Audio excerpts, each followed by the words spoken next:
At so ayan, hi guys, welcome back sa channel natin at eto na si Full Spoiler Chapter 1109. So ayan, bago tayo magsimula ay kung bago ka pa lang sa channel natin ay huwag mo kalimutan mag-subscribe at pakipindot na rin yung notification bell para ma-update ka every time na meron tayong bagong upload. So yun lang naman po at ulit ay maraming salamat sa paghihintay. So huwag na natin patagalin pa, simulan na natin yan.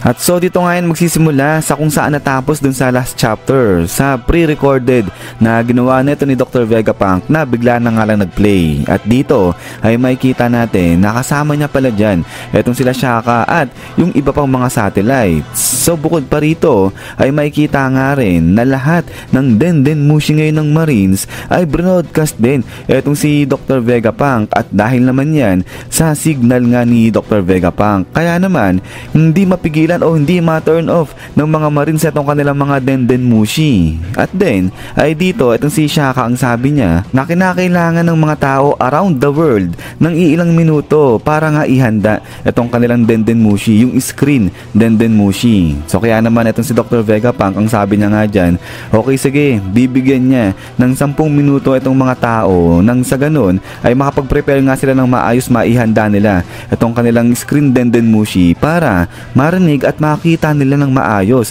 itong sasabihin ni Dr. Vegapunk. Habang dito naman sa kabilang banda, itong si Nami, itong sa grupo niya, sila Usopp, nakita rin itong si Dr. Vegapunk na lumabas nga bigla dyan sa monitor. So ngayon, nagtataka itong grupo nila Usopp, ano kaya yung sasabihin nga raw nito ni Dr. Vegapunk. At so habang napapaisip nga dito, itong sila Nami ay biglang talo naman dito yan sa side nila Luffy. So itong si Luffy ay ganun pa rin, grab niya pa rin itong sila Saturn, itong sila Kizaru. Pero biglaan naman dyan na itong 4 na Elders natin biglang kinontak itong si Saturn at parang gumagamit sila dito ng telepathy. So most probably ay mukhang may kinalaman daw yan sa kanilang ability o kapangyarihan. But then ay itong ang 4 na Elders natin tinatanong itong si Saturn kung talagang patay na nga raw ba si Dr. Vegapunk. So ito sagot si Saturn at ang sabi niya nga dyan na sa tingin niya patay na si Dr. Vegapunk kasi nga nakita niya itong si Kizaru pinatay o inatake nga itong si Dr. Vegapunk. At so now sagot itong 4 na Elders at ang sabi nga nila na mukhang yung pagkamatay ni Dr. Vegapunk ayan yung nag-trigger para nga i-broadcast itong kanyang pre-recorded at saka yung signal mukhang nanggagaling dyan nga sa may labo face. At then ay pagkatapos niyan ay dito na nga natin makikita yung iba't ibang reaction ng mga tao around the world at eto nga ngayon nagpe-prepare na sila dyan sa kanilang visual Dendenmushi para nga makinig at panoorin itong si Dr. Vegapunk. At dito nga sa kabilang banda rin itong sila Rebecca sa may dress rosa kasama itong kanyang tatay si Kairos o si Kiros o kung ano man yung gusto nyo i-pronounce sa pangalan nito ng tatay ni Rebecca. At saka itong si Leo, ganun rin pinaprepare na nila itong kanilang screen para nga dyan kay Dr. Vegapunk. So itong si Leo ang sabi niya nga dyan na ayan ba yung doktor na hostage ni Luffy, sabi niya ganyan. Pero ito sagot si Rebecca at ang sabi niya nga dyan na wag maniwala itong si Leo sa mga kumakalat na balita patungkol kay Luffy kasi nga yung balita na yon ginagawa lang masama si Luffy pero hindi naman yung totoo. But then ay dito naman sa may Fuchsia Village ay etong si Whoop Slap ang sabi niya naman na wala silang mga Dendenmushi, may yung visual yung nagpapalabas ng video ganyan kaya makikinig na lang sila sa sasabihin ni Dr. Vegapunk. So normal lang na Dendenmushi yung gagamitin nila dyan. Pero pagkatapos dito sa side ng Dress Rosa at saka nga ng Fuchsia Village ay talo naman dito yan sa side nila Vivi sa headquarters na ng pagawaan nga ng mga balita ng mga dyaryo. At dito ay napapaisip etong si Vivi at ang tanong niya ngayon, nasa na si Luffy dyan nga sa record ni Dr. Vegapunk? At so eto sagot si Big News Morgan at ang sabi niya nga dyan na malamang pre-recorded yan. At so dito ay makikita rin pala natin si Wapol kasama nito nila Vivi.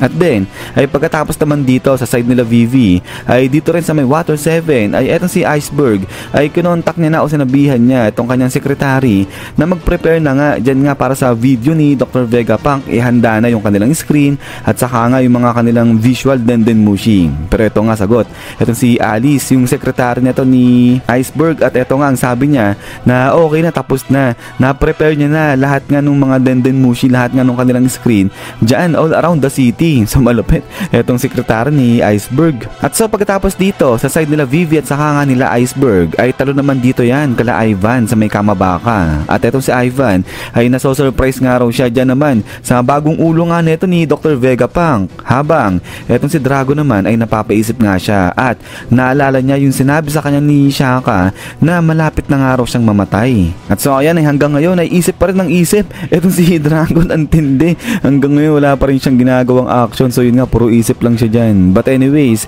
ay eto nga, habang pinapakita nga yung bawat reaction ng mga tao dyan sa iba't ibang panig ng mundo ay talo naman dito ulit yan kala Luffy. Kasi etong si Luffy ngayon ay napapaisip naman siya bakit hindi tinatablan si Saturn ng mga atake niya. At so ito, habang nag-iisip nga dyan o nagtataka itong si Luffy ay bigla naman na etong si Kizaru ay inatake siya gamit yung laser sa pamagitan naman ng kanyang mata. So matindi, etong si Kizaru naging si Cyclops na nga siya dyan. Pero etong si Luffy ay iniilagan lang itong mga bawat atake na binibigay sa kanya ni Kizaru. But then ay after nyan ay dito na nga umatake itong si Luffy at gamit itong kanyang higanting kamay ay inislap niya itong si Saturn at saka nga itong si Kizaru. At ang tawag dito sa ataking ginawa ni Luffy dyan sa dalawa ay Gomu Gomu no Dawn Signal o white symbol, ganyan. At may kita nga na itong dalawa, si Saturn at saka si Kizaru, ay naging manipis na papel nga raw yan at pareha sila ngayon, mayroon silang star dyan nga sa mga ulo nila. So ikot-ikot ulit itong mga stars dyan sa may mga ulo na nila, pero hindi pa nga tapos dito si Luffy dahil bigla niya ang grenade ulit dyan etong si Saturn at saka etong si Kizaru, sabay biglang tapon niya sa may malayo sa may karagatan etong dalawa ngayon. So etong si Kizaru nag-crash siya doon sa may mga battleships nila at hihinga-hinga nga raw ngayon dyan si Kizaru. Pero etong si Saturn ay bigla nga siyang lipad pabalik dyan kay Luffy at inatake si Luffy gamit yung kanyang mga binti. At etong atake na ginawa ni Saturn dyan kay Luffy ay parang katulad nga raw yan ng atake nito ni Luffy, yung tinatawag na Gomu Gomu no UFO. So talagang hindi umuubra kay Saturn yung mga pag-ataking ginagawa sa kanya ni Luffy. Pero etong si Luffy nakailag naman siya dyan nga sa atake rin sa kanya ni Saturn. Pero yun nga, nagagalit etong si Luffy at ang sabi niya nga dyan, bakit ganun? Wala pa rin damage etong si Saturn sa kabilangan ng mga ataking binigay sa kanya ni Luffy. At so ayan ay habang nainis nga dito si Luffy kasi wala nangyayari dyan kay Saturn, ay bigla namang etong mga apat na elders kinontak ulit si Saturn at ang sabi nga nila dyan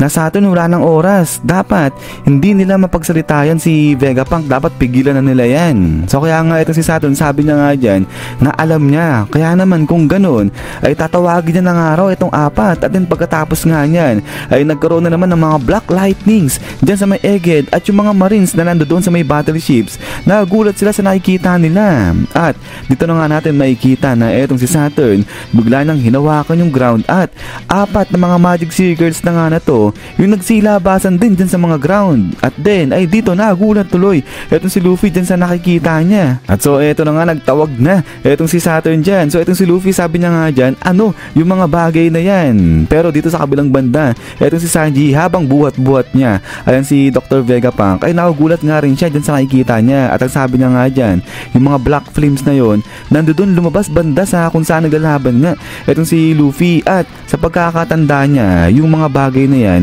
yan din yung lumabas nung magpakita bigla etong si Saturn dyan nga sa may Egghead Island. So parang kinukutuban na itong si Sanji Boy natin na meron pang ibang lalabas dyan nga sa may Egghead Island. At then ay pagkatapos niyan is yan guys, so hanggang dito lang itong full spoiler natin na to. At so ayan ay hindi lang itong sila Luffy yung gulo-gulo dyan, itong sa side din nila Saturn nagkakagulo na nga rin sila. At eto, tatawagin niya patuloy itong apat na kasama niya. But anyways, ayan nga guys, ay abang-abang lang para naman sa full chapter na to ni 1109. At ayan, kung meron kayong mga comments o reaction patungkol dito ay pwede nyong iwan dyan sa may baba sa may comment section natin. So yun lang naman at ulit ay maraming salamat sa panood dito kay One Piece natin. At huwag nyo pala kalimutan mag-iwan ng like. So yun lang naman at ulit ay maraming salamat. So lagi mag-ingat. God bless nyo lahat at kita-kits tayo ulit.